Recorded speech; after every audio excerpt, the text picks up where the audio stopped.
The city of Minot is receiving funding from Housing and Urban Development, and city officials are hosting a public input meeting tomorrow to determine the best way to put it to use.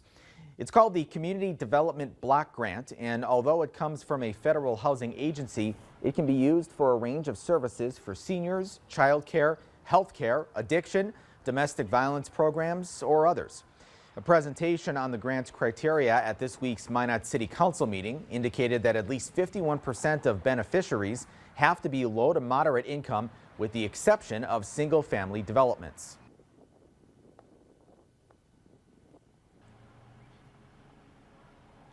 Now, as we said, that meeting is at tomorrow at 5:30 p.m. in the City Council chambers at Minot City Hall.